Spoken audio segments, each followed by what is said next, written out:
Okay, welcome to another recording. This is for the Edexcel higher paper, June 2011, and it's the calculator paper, so I have my calculator ready.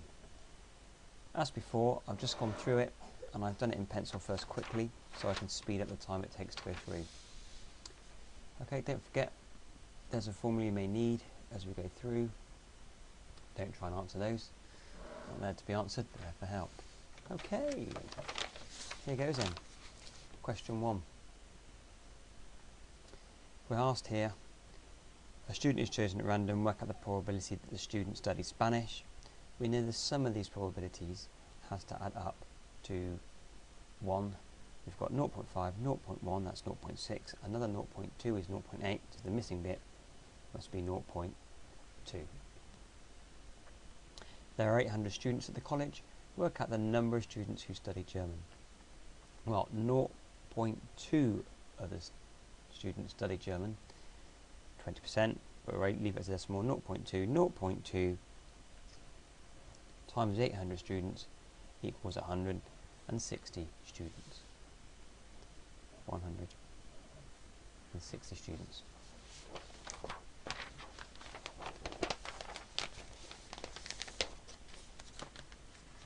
Okay, question 2. Transformation question. And on the copy you have, it may be very difficult to see where it is, so I've actually just shaded over this to show you where it is precisely. On the grid, enlarge the shape with a scale factor of 1/2 centre P. So my centre is here, and I need to enlarge that with a scale factor of 1/2. That means that each point I go to, I've got to go half distance. So to get to this bottom corner here, it was 2 along, 4 up. Half of that would be 1 along, 2 up. That's my new bottom corner. This corner was 1, 2, 3, 4, 5, 6 along and 4 up. Half of that would be 3 along and 2 up. That's my other corner at the bottom. This one here, 2 along, 8 up. Half that would be 1 along, 4 up. There. And the final corner over here is 6 along, 6 up. That would become 3 along, 3 up, corner there. Now with your ruler, just draw in where the shape is. Done it quickly like that. And then again, just shade it in so it's really clear for the examiner where your shape is. Okay. Question 3. Express 45 as a product of its prime factors. I'm going to just use a factor tree for that. Start with 45. That's 9 times 5.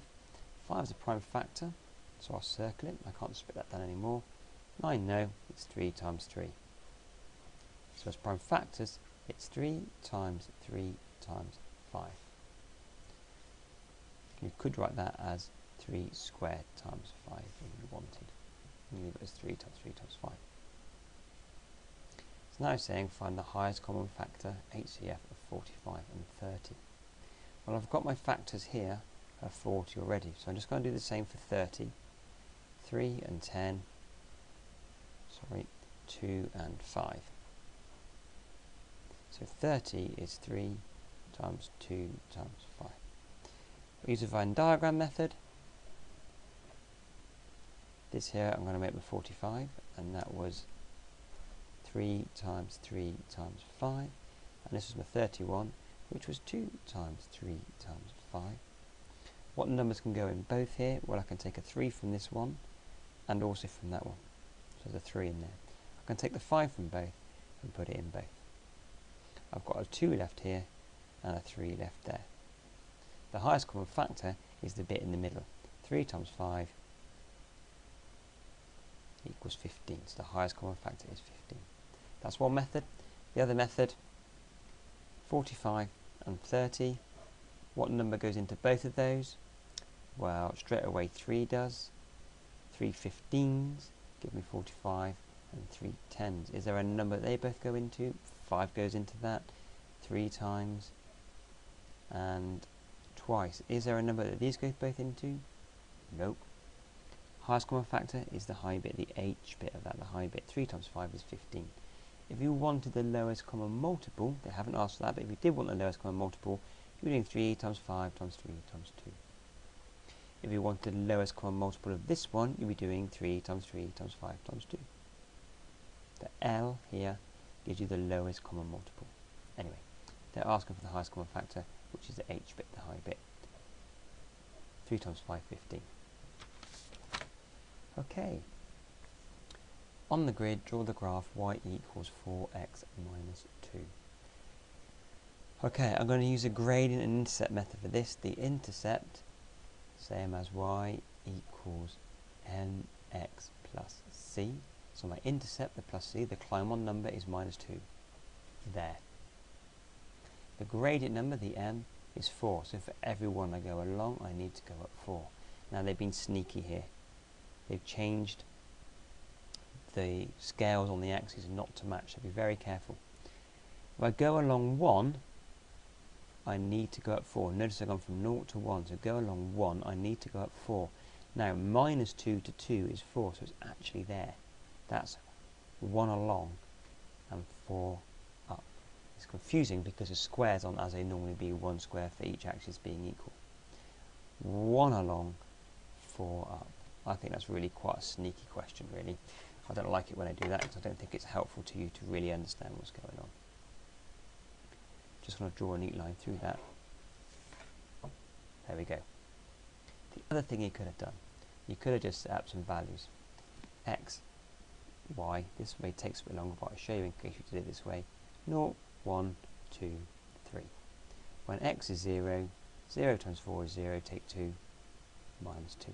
When x is 1, 4 times 1 is 4, take 2 is 2. When x is 2, 2 times 4 is 8, 8 take 2 is 6. 3 times 4 is 12, take 2 is 10. And then I can plot those points. 0, minus 2. 1, 2. 2, 6. And then 3, 10. And as you can see, that's the line there.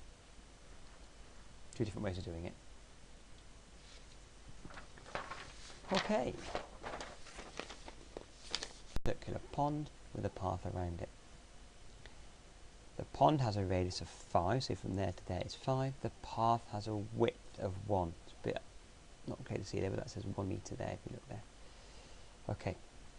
Work out the area of the path. So I'm interested in just this ring here. I need to remember that the area of a circle is equal to pi r squared. Twinkle, twinkle, little star. Circumference is 2 pi r. Though I do not care, area is pi r squared.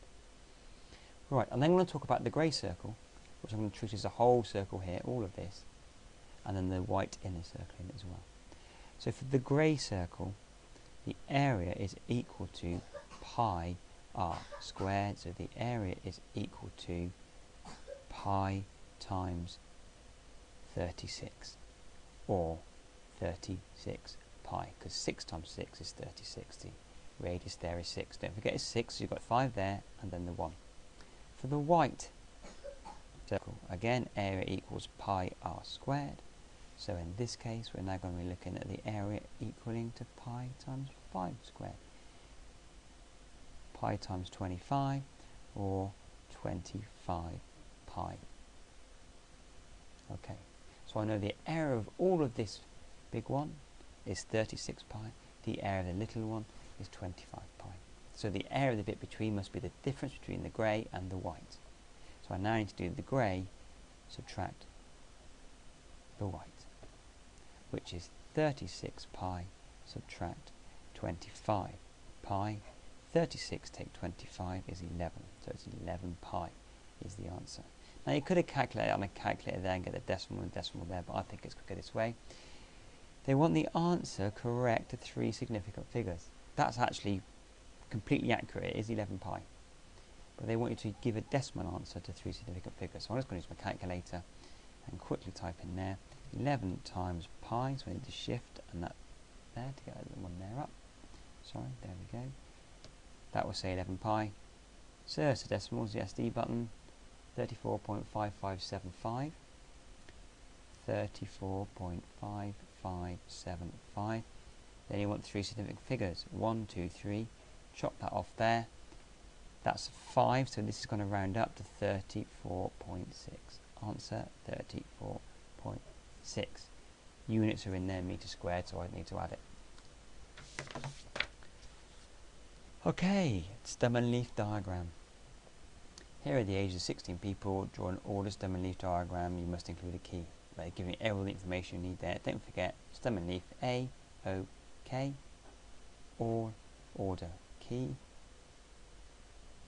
That's the thing we use just to remember how we're doing it. Now, I'm going to have to order it, so I'm going to leave the space down here for that because they want their final answer here. I'm going to do a quick unorder one, some workings here. So, the lowest number is 16, the highest is 48. So I'm going to start off 1, 2, 3, 4. That's my stem. I'm now going to record the leaves as I go. So 3 and 6, 4 and 8, 1, 8, 2, 5, 3, 6, 2, 8, 4, 5, 3, 0, 3, 8, 2, 7, 4, 1, 1, 6, 3, 6, 4, 8, 2, 8, 2, 1. Okay, now that's all not in any order there at all. I now need to put it in order. So 1, 6, then 8, 6 and the 8. Okay, the rest I've already done, so I can do it quickly for you. Then you're able to mark it. There we go. Notice how I've kept them lined up as I've done that. And the key, don't forget the key, 3 stroke 6 is 36. I've picked any number in here at all, just haven't picked 36. Don't forget all, yeah, I've got all the data. I haven't actually done a check for that. I was told it was 16 people. 1, 2, 3, 4, 5, 6, 7, 8, 9, 10, 11, 12, 13, 14, 15, 16. I've got it all. Is it in order? 1, 6, 8, 1, 5, 7, 8, 8. Yep, it's in order. Have I got a key? Yep. Full marks. Okay, next bit. Calculate the median age. Okay, you've got to find the one that's in the middle. Front, back, back, front, back, front, back, front, back, front, back, back, front, back. There we go. So the middle here is somewhere there. It's between 30 and 36, where the halfway point between 30 and 36 is 33. Median 33.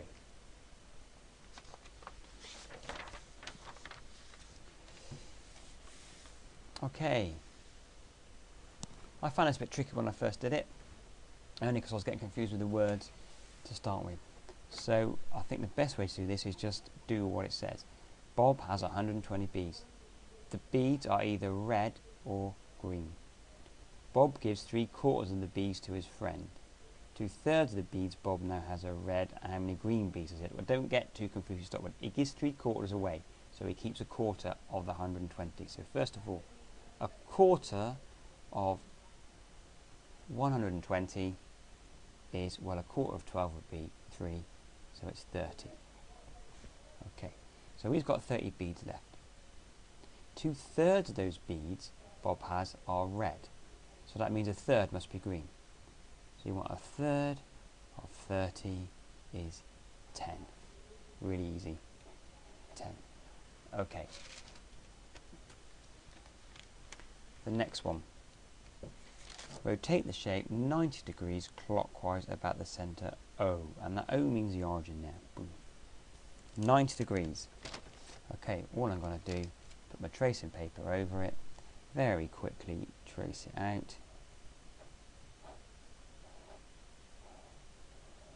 There we go. Centre there. Don't forget, put your north line in. I've done that because I want to go 90 degrees clockwise. Now if I go clockwise from the north, I end up pointing east. That's my centre. I'm going to spin it round until that is pointing east, because then I've gone clockwise. Quickly just put the pen underneath, work out roughly where it is, give myself some key points, and now I'm just going to draw it. Okay, you ought to draw it with a ruler really, but I'm so conscious of how long it takes you to watch through these when you're marking them. So there we go, I'll do it freehand, because it's a bit quicker, and you'll get an idea of where it's got to be. There we go. Okay. Right. Find the total surface area of this triangular prism. Okay, the way I've done this, I've drawn out what I've got I've got that triangle at either end, there and there, so I've got two of those. I've then got, sorry, I should have written that's 15 by 8. 15, sorry, by 8, and two of them at either end. I've then got the base, which is 15 by 10. I've only got one of them. I've got the back panel here, this bit here, which is 8 by 10. It's not really to scale. And then finally I've got the lid here, this top bit, this top panel here, right across the top. And that is 17 by 10. So that's the area, or the drawings of the pieces I've got. Very quickly work them out. They're all rectangles apart from this, so the rectangles are easy. 15 times 10, 150, 8 times 10, 80, 170. Area of a triangle, half the base times the height. Well, half the base times the height, that's going to be 60. 4 15s are 60. But I've got to double that, don't forget, because I've got either end, so that's going to come to a total of 120. Now, just add up. I've got 120, 150, 80, 170. Add them up, use a calculator if you want, it comes to 520. There we go, and notice they have not given any units. You can put that in yourself with that extra mark, centimetre squared. It's measured in centimetres, the shape, and of course area is in squares. Okay, question 10. For question 10, I might refer to my highlighters if I can get them. Here we go.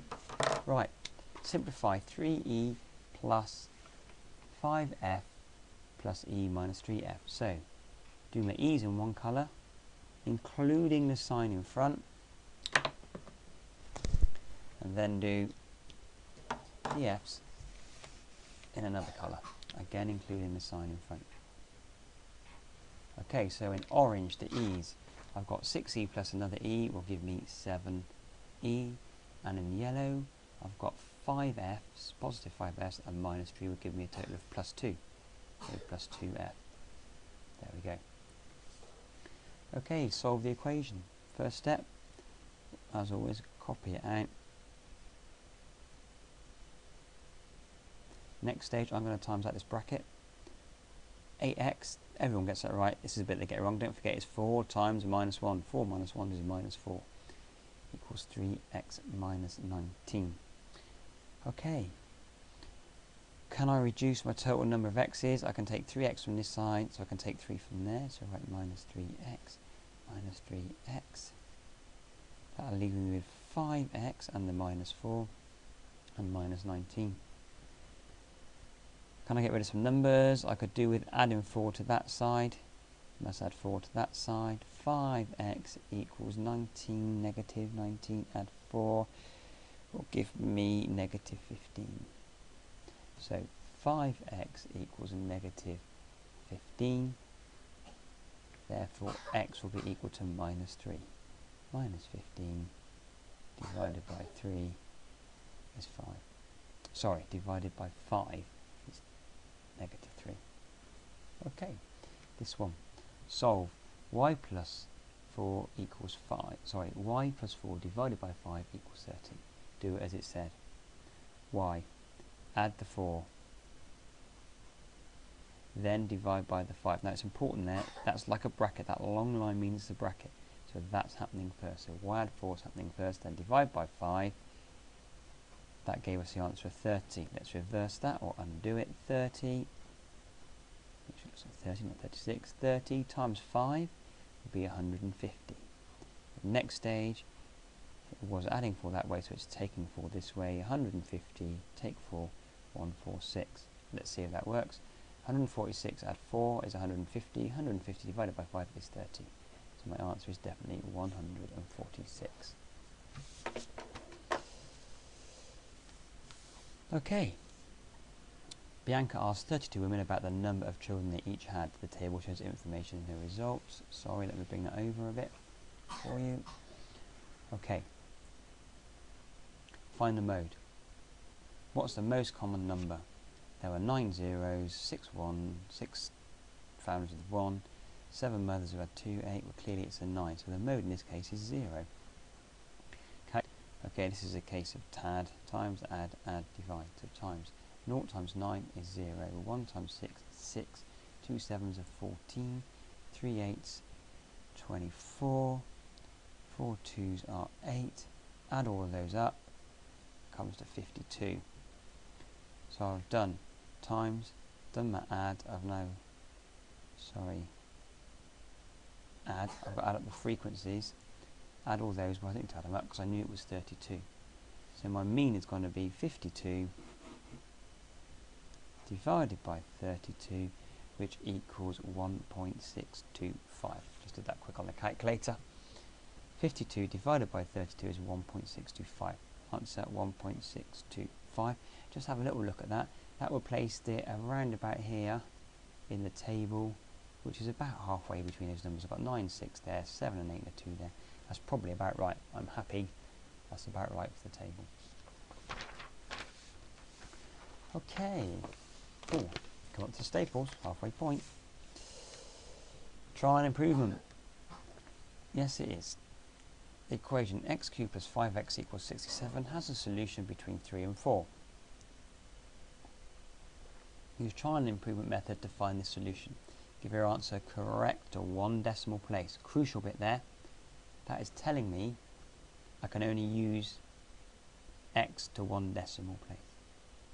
Right, so it's x cubed plus 5x equals 67. And this is really where a calculator does come into its own. And if you're careful with a scientific calculator, you can save yourself a lot of hard work. Right, I'm going to go in straight away. I'm going to guess, it says between 3 and 4, I'm going to go for 3.5. So 3.5. It says I must show all my workings. Well, I just need to tell them what is 3.5 if I substitute it in. So to do that, turn the calculator on. I'll move it up here a minute where you can see it just there. So I'm going to do 3.5 x cubed, hit the cube button, 3.5 cubed, plus 5 times the x number, which is 3.5. 483 over 8, SD it, that gives me 60.375. Well, I'm aiming for 67, so that is too small. It's not loads too small. Let's try up. Let's go for 3.6, shall we? See if that gets us any nearer. Now, rather than deleting all that work I've done, I can use the replay button. Go up there, and now scroll across, and change that 3.5. Delete that one you're on. Delete to a 6. Scroll forward. Don't forget to do that one as well. Lots of people forget that second one. So that's 3.6 cubed plus 5 times 3.6 equals that kind of 64. That's not so far off. 64.656. That is too excuse me, too small still. What about 3.7? Again, let's give it a go. Rather than delete it, go for the replay. Delete that. 3.7.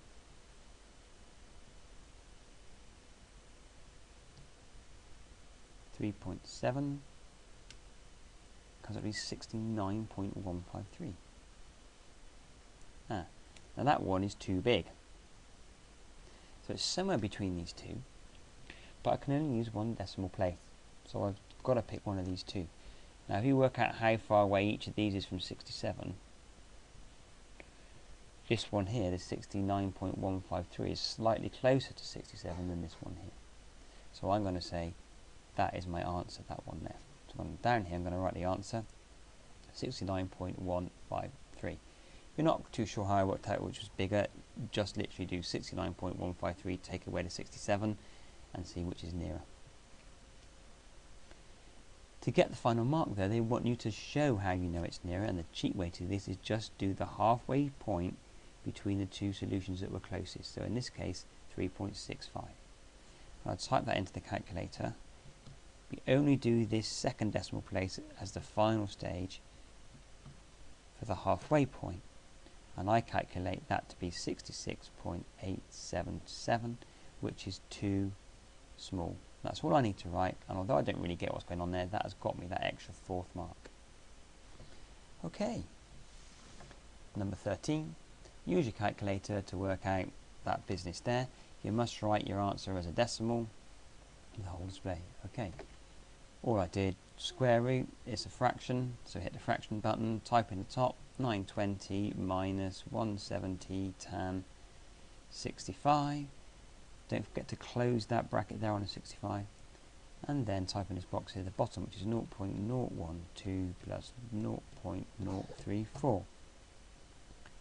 Okay, done. Equals 109 point, here we go, 109.884747. Okay, that's done for 2 marks. For 1 mark, correct the 3 significant figures. Right, I want to chop it off here. That would round that up though, so it's nearer to 110 than it is to 109. So 110, three significant figures. Okay, the table shows 6 expressions. N is a positive integer. From the table, write the expression whose value is always even.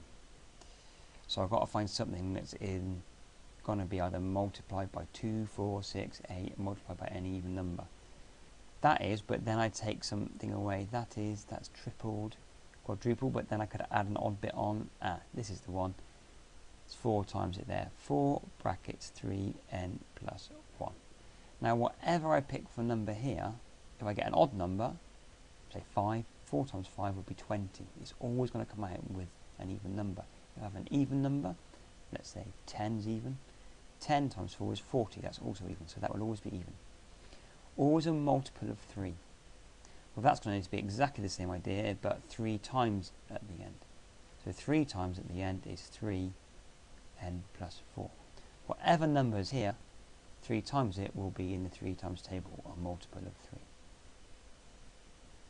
Okay, part B. This is quite tricky. From the table, write an expression which is a factor of 4n squared minus 1. Okay, this is an expression that is a difference of 2 squares, a little bit like x squared minus 9 will be the difference of 2 squares. If we factorise that, we get x plus 3 and x minus 3. Here it's slightly confusing because it's not an x, it's an n, but also we've got that 4 there. But 4 is a squared number, and the square root of 4 is 2. So that's going to split down to 2n plus 1 and 2n minus 1. If I was to times it out quickly, 2n plus 1, 2n minus 1, 4n squared plus 2n minus 2n, so they've cancelled out. Minus 1 times plus 1 is minus 1. 4n squared minus 1. Okay, so that's the 2 factors. Which one of these is in our list? 2n plus 1. Job done. Okay, show this inequality on a number line. X is greater than minus 3. So we're at minus 3. Got to be greater, so just draw an arrow going up. Now, I once got an exam paper back to check because someone wasn't very happy with their result, and they hadn't written that this line was X. And because they hadn't put the X there, they didn't give them a mark, which I thought was super harsh. So make sure that you said this is the line X, because you want X to be greater than 3. So make sure you've labelled that line with an X. Really shocked to see that, but just be careful you do that.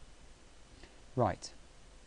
Can I stand on that number 3, on that negative 3? No, it's got to be bigger than negative 3, so I can't actually be there, so I leave it unshaded. If I could stand there, if it was X greater than or equal to minus 3, I could stand there, so I shade it in. But I can't stand there, so I leave it unshaded. Okay, solve the inequality. The way I would do this is to say 7y plus 36 actually equals 8. And I'm going to solve that equation quite simply. I'm going to take 36 from both sides. 7y equals minus, now 8, take away 36 is minus 28. Use your calculator for that if you didn't believe me. 8 minus 36 is minus 28. So 7y equals minus 28. Y will equal minus 28 divided by 7, which of course is minus 4. Now I could have done exactly the same working, leaving that sign in. That was my first line. The next line would be 7y equals minus 28, but it's that sign instead. Then y minus 28 over 7, and then finally y minus 4. You can do that if you want, or you can just say, well, I put the equal sign in, let's flip it back to what it was before, y minus 4. Okay. You could then check by putting minus 4 into there and check it does equal 8, and anything less than that will be less than 8.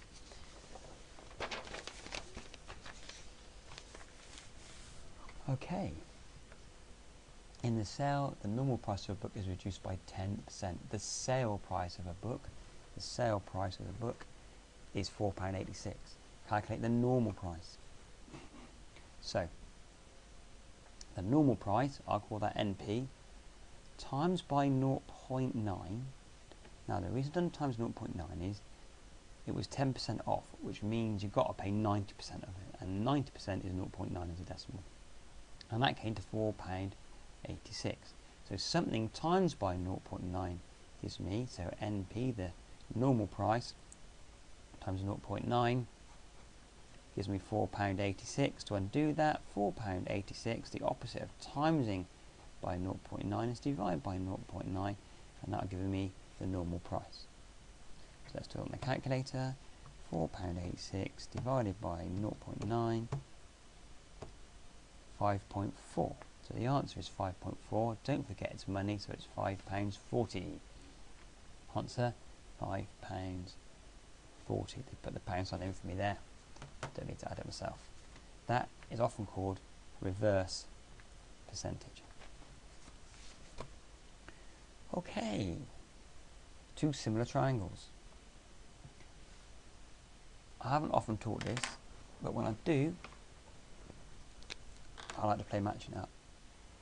Green side with the green side. They are the same size. The yellow side and the yellow side. And finally, we've got the orange side and the orange side. Okay, right. It tells you what the lengths are on each one. You can read that to double check if you want, but basically I'm going to use a diagram information there. First question, calculate the length of BC. Well, because they're similar triangles, the small triangle over the big triangle, each side will have to be in the same ratio.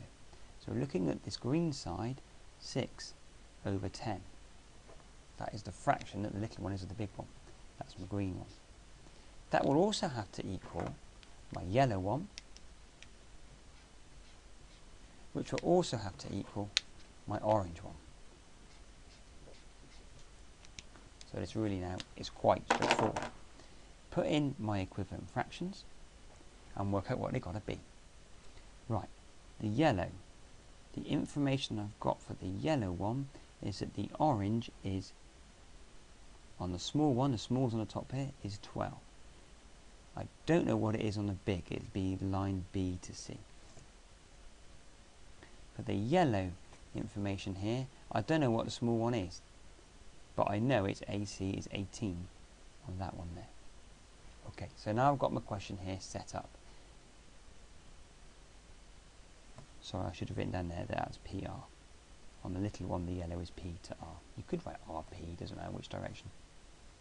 Okay, calculate the length of BC, so we've got to find this here. So, 6 over 10 is the same as what? 12 over something. Well, equivalent fractions, that is a dead simple equivalent fraction. 6 over 10 is the same as, well, I've doubled it, 20. So the answer there is 20. That could not be easier for 2 marks. Simple, simple, bit of colouring in, and a little bit of year 8 equivalent fractions. Calculate the length of PR. I've now got to find PR. Slightly more tricky. I've got to get from 10 to 18. I don't like the look of that one so much. Do the same to get from 6 to PR. Well, to work out I get from 10 to 18, I'm going to do 18 divided by 10. 18 divided by 10 is 1.8, so I'm timesing by 1.8. That's obvious actually when I look at it. So that means I've got to do 6 times by 1.8. 10 times 1.8 will give me 18. So 6 times 1.8, 6 times 1.8 gives me 10.8. So that number there must be 10.8. So 6 over 10 is equal to 10.8 over 18. So distance 10.8. Slightly more tricky, quite doable though. Alright, I really recommend 3-colour technique when it comes to similar triangles. Of course, if they're giving you similar quadrilaterals, you can't use a 3-colour technique, you'd have to use the 4-colour technique. But you can still do it exactly the same way.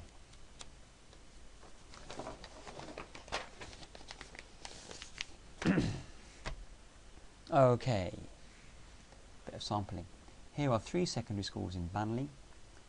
There are 3 secondary schools in Banley. The table shows a number of students in each of these schools.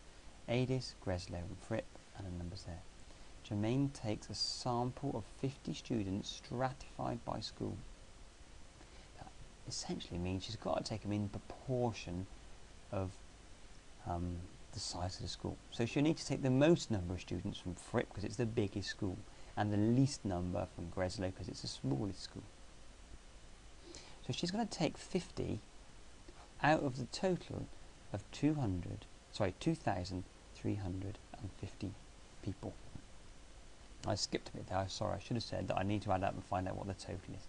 The total is 2,350. I've just added those up. Okay. She's taken 50 out of the whole thing. That's got to be the same as having, out of the 700, what proportion should it be? She's taken 50 out of the total, so what is she going to take out of the 700? Well, how do you get from 2350 to 700? You divide by 3.3571, something like that. To show you how to do that, I just did 2350 divided by 700 equals 3.357142. So to keep your equivalent fraction balanced, you just need to do exactly the same again. 50 divided by 3.3571 There's a cheap way to do that, of course. It's 50 divided by, and then use the answer key, the previous answer. There we go, 14.89. So the answer there would be 14.89 something.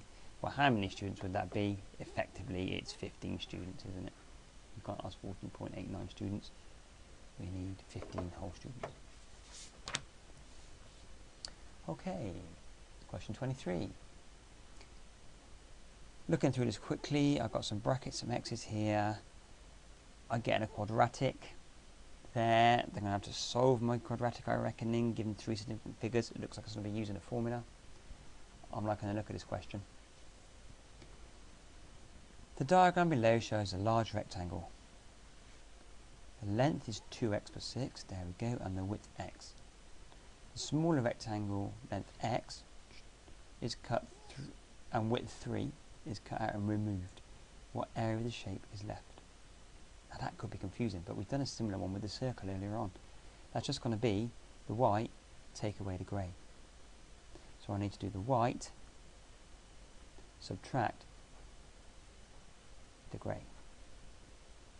Okay, working out the area, that's going to be x times by 2x plus 6.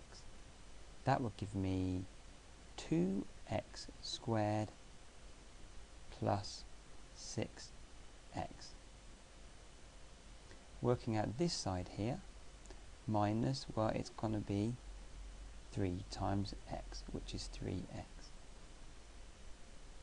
Okay.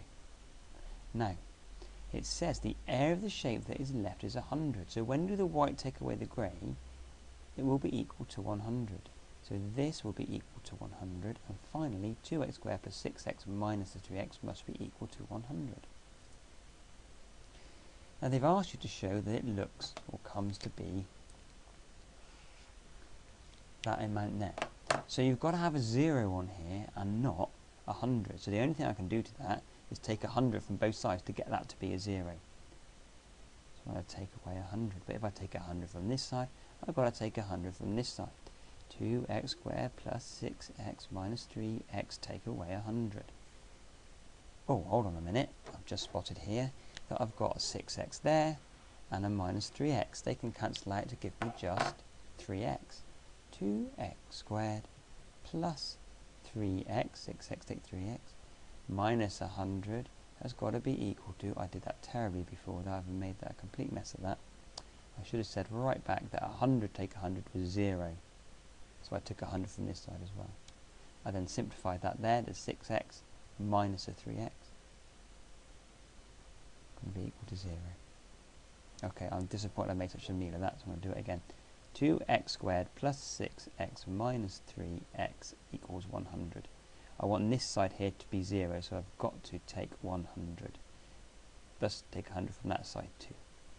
Left with 2x squared plus 6x minus 3x equals 100 take 100 is 0. But I should also notice that I've got to take 100 there, so it's minus 100. Simplifying it, 2x squared plus 6x take 3x is just plus 3x. Take away the 100 equals 0. Okay, I just did that a second time there, because I made such a mess of it the first time. Didn't do it much better the second time as it happens. But there you go, I've shown that that is the same as that. Okay. It now says calculate the length of the smaller rectangle. Now the length of the smaller rectangle is x, so I've just got to find x. Now even if we couldn't do that, it's told you here, it says show that. So you know what the area is. You've got a formula with x in. Even if we couldn't show it, you can use it now. So I know that 2x squared plus 3x minus 100 equals 0. How do I find out what x is? Because I'm looking for the length x. So a quadratic, isn't it? X squared there. Okay, use the formula. Now if you want, you can copy the formula from there. It's just written here. Or you can do it from memory. X equals minus b plus or minus the square root of b squared minus 4ac all over 2a. Okay, x equals minus 3. Now I've gone for the 3 because b is 3. It might be handy here if you write a, b and c. A is 2, b is 3, c is minus 100. Okay, so minus b plus or minus the square root of b squared, 3 squared, minus 4 times a is 2, times 2 times c is minus 100, negative 100, put it in a bracket there like that. All divided by 2a, well 2 times a is 2, times 2. Okay, get your calculator out, it's a fraction, start off with a fraction.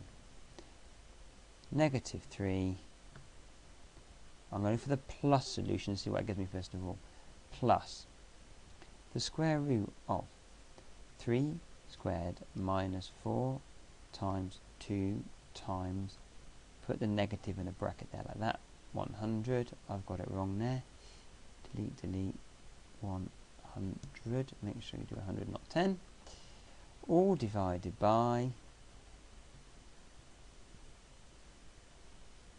2 times 2, 2 times 2 equals minus 3 plus the square root of 809 divided by 4, SD it, comes out to be 6.3.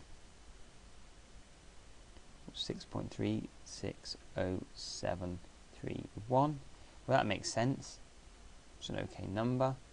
I could substitute it back in and work out exactly what I get. I'm not going in there, I'm just going to quickly do it because I don't waste too much of your time. 3 significant figures, 1, 2, 3, chop it off. There's a 0 there, so we're going to change anything. 6.36. Okay. Let's keep going. Long paper, this one. There are 5 red pens, 3 blue pens, and 2 green pens in a box. Sorry. Gary takes a pen at random from the box, gives a pen to his friend. He then takes another pen from the box. Right, so he's not putting the pens back in. Work out the probability that both pens are the same colour. So he's got a choice. Red, blue, or green. Now in that first decision, it's 5 out of 10 for the red because there are 5 reds. It's 3 out of 10 for the blue because there are 3 blues, and just 2 out of 10 for the greens. Now if he picks a red, You can go on and pick another red the second time around, or a blue, or a green. You can pick a red, a blue, or a green, a red, a blue, or a green. Now, we could work out the probability of each of these as we go down, but we don't actually need to, because we know the only ones we want are the same colour. So we've got to have a red red, a blue blue, or a green green. So, let's put the probability on the branch. He's picked a red, and he's not put it back, so there's only 9 things left in there. He took a red out, so instead of 5 he's now only got 4. This one, the blues. He wants another blue to be a blue blue. There's only 9 left. He took one of those 3 blues out, so he's only got 2 left. And finally for the green, again it'll be out of 9. He took one of the 2, so he's only left with 1. So the probability of a red red is 5 over 10 times by 4 over 9 times along the branches. A blue blue is 3 over 10 times 2 over 9. A green green is 2 over 10 times 1 over 9. Okay, now this is the one time when you shouldn't really simplify. It's so much easier if you don't. 5 times 4, 20, 90. 20 over 90. 3 2s are 6 over 90. 2 1s are 2 over 90. So the probability of any of these is going to be 20 over 90 plus 6 over 90 plus 2 over 90. Now you see why you didn't simplify. They're all over 90, so it's dead easy to add up. 20, 6, 8. Comes to 28 over 90. Now is when you simplify. Can I simplify 28 over 90? I can halve it to give me 14 over 45, and I can't simplify that. There we go. Okay. Right, as you can see, I've got a bit of work done, or quite a bit of work done already here. This was quite a tricky question. It's the penultimate question. It's near the end. In fact, I think, oh no, there was one more there. So you're going to get a lot of marks for doing this, or you're going to get marks that are towards the end of the paper. These last few percent that are always tough to get. Here goes then. Lots of information there about it all. Just look at the picture. I always use the pictures to see that. First question, calculate the length of CD. I've got to find C to D. Only information I got about this triangle here is that there is 50 degrees. I do also know that there's 90 degrees. That could be useful in a minute, because that's a straight line. I've got a perpendicular there, so that must also be 90. Is there anything I can do to find any more about this? I don't know that angle there. Oh, I know that angle there is 40, sorry, don't I? Because that's 50 and that's a right angle. That's 19. That's still not enough information to find anything out. Right angle, 8 and 3. Can use Pythagoras. So let's draw that out here. This little triangle on the end here. C, B, A, but I can be bothered. Here we go. That's 8, so the square on this side is 64. The square on this side is going to be 9. So the square on this side is 64 minus 9, which is 55. So it's going to be the square root of 55 is the length of this one here. So that length there is root 55. CB is root 55. So I now write on there root 55. Right, okay, this is looking nice. I want to find C to D. I know this length here. That's a right angled triangle. I could use right angled trigonometry, circuiture and all that, but actually I'm going to go for a quicker way, and a way I think we may end up doing more frequently now, which is using the sine rule. So I'm going to draw out the triangle. I've got D there, B there, and C there. Okay, I'm going to write on the things I know. I've got root 55. That there is 90. That there is 50 from this triangle here. And this side here I don't know. Right, I'm now going to use, I haven't got a different colour pen I'm afraid, so I'm going to have to use a highlighter. I'm going to completely relabel this. That I'm going to call, well, I've got a C there, so let's call that C. So that's going to be big C. Actually, this angle here is B, so let's call that little b, so that angle there will be B. And let's call this, we've got B, so this must be angle A in this case, and call that A there. And now I can say that A over sine A equals B over sine B equals C over sine C. Right, if you didn't know that formula, there it is on the formula page, the sine rule. A over sine A equals B over sine B equals C over sine C. Right. I have got the sides and their opposites. That's why I chose the sine rule. I've got two pairs of opposite sides. I haven't actually got this one, but it's what I want to find. So I'm looking at what I want to find and what I've got angles and their opposite sides.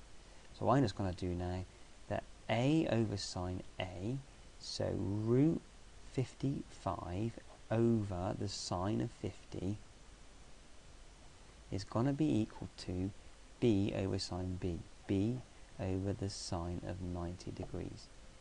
Okay, so let's work out what that is. First of all, sine of 90 degrees, well, you should know really that the sine of 90 is 1. There you go, sine of 90 is 1. So B divided by 1 would just be B. So root 55 over sine 50 will be equal to B. Well, it was B divided by 1, but that is just B, isn't it? B shared all between one person, they get the whole of B. So I've got it on a calculator now, very simple. Let's type it in. Square root of 55, sorry, start again, fraction, root 55 divided by sine of 50, close the bracket, equals 9.68.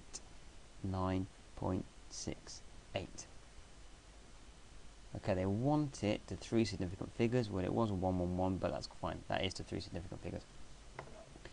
Whoa, 4 marks. It's near the end of the paper, so it's going to be hard 4 marks to get. The next bit, calculate the length of C to E, and I've got to find this bit. Nah, that's not so bad, because I now know this bit here. I now know that's 9.68. Let's redraw my triangle. C, E, D, 40. From before, there was a right angle there, but 50 is used up, so there's 40 left. I now know this is 9.68. I know that's 19, because it was given to me at the start. I've got two sides and an angle between. Two sides and an angle between is a cosine rule. Again, look for the formula at the front if you want, but I can remember it's a squared equals b squared plus c squared minus 2bc cos a. Okay, now I've got cos a there, so the first thing I'm going to do, get out a trusty old highlighter again and relabel my triangle. I want cos a, that's the angle I got, let's call that a, which makes that side there little a. There's a c there, so make that c, that's little side c, that means that's got to be b, so that's little b. There we go, cba again. So a squared, this side here, is going to be equal to b squared. Well, b is, so that's 9.68 squared plus c squared, 19 squared, minus 2bc, whoops, sorry, 2b is 2 times 9.68 times 19, that was c, times the cos of 40. Calculate a job.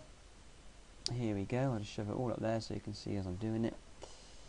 Here we go, 9.86 squared plus 19 squared minus 2 times 9.68 times 19 times the cos of 40 degrees, close that bracket in there, equals 176. Panic, that looks like far too much, but careful, because that is what a squared is. A squared equals 176.43, which is obviously far too big for the scale of this drawing. Sorry, far too big for the scale of this drawing here. But if I square root that answer, I want square root of the answer, comes up with 13.28. Well, that's about right. If that's 8, that's 19. It all seems to fit quite nicely.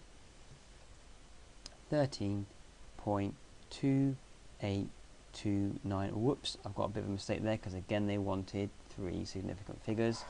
So let's just cross that out, and right above 13.2 is going to have to round up to be the 3, 13.3 centimeters. Okay. Really tough question that. Pythagoras, sine rule, cosine rule. Almost all the right angle stuff. You know, the only thing I didn't throw in there was a little bit of the area of a triangle, so half AB sine C. But look how we use the highlighter to relabel it. Rather than try and rearrange his equation, we just relabeled our triangles in a different colour to fit the formulas for us, like we did here as well. I noticed here that it was a right angle triangle, I had two sides, so I could find the third. That was Pythagoras. This one here, I noticed I wanted or had pairs of sides and opposites, and that is the clue for using the sine rule. And then finally down here, I had two sides, and the angle between. That's the cosine rule. Okay, pairs of opposites, sine rule, angle between two sides, and angle between, cosine rule. There we go. Right, and the final question, and it's been quite a long video, I do apologise. Right, the voltage V of an electronic circuit is given by the formula V equals IR, where I is the current in amps, and R is the resistance in ohms. Given that V equals 2.18, correct to 3 sig fig, and R equals 12.6, correct to 3 sig fig, calculate the lower band of I. So first of all, V equals IR. Let's rearrange that to get I by itself. The R is timesing, so I need to divide both sides by R. But those R will cancel out, which leaves me to I, the current, equals V divided by R. There we go. Now, I want the lower bound. Now, I've got a fraction here, so to make that fraction as small as possible, I need the bottom to be as big as possible, and I need the top to be as small as possible. The smaller the numerator is and the bigger the denominator is, the smaller my fraction will be overall. Now, I was told V was 2.18, correct to 3 significant figures. So the smallest V could have been, I want the small for V here, would have been 217.5. Had it been that, I'd have rounded it up 3 significant figures to 218. It couldn't have been any bigger before I wouldn't have rounded it up. Divided by, any smaller before I'd have rounded it up. Had it been 2.174, I'd have gone down to 217. I'll say that all again. Had it been 217.4, I would have had to round it down to 217. As it's 217.5, I round it up to 218. Right, 12.6. I need this one to be as big as possible.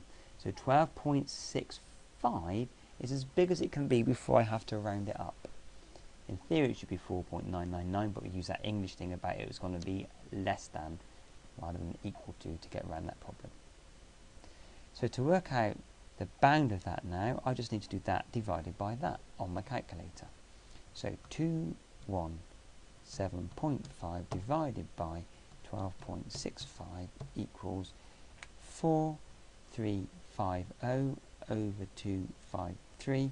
If I SD that, I get 17.193675. Boom, boom, boom, boom. 3 significant figures over, that'd be 17.2. That is the lower bound. Okay. Now, you may have cunningly noticed, particularly from when it's paper. Problem there. Here we go. Question 1, 2, 3, 4, 5, 6, 7, 8, 9, 10, 11, 12, 13, 14, 15, 16, 17. Right, there's no 18, 19, 20, 21.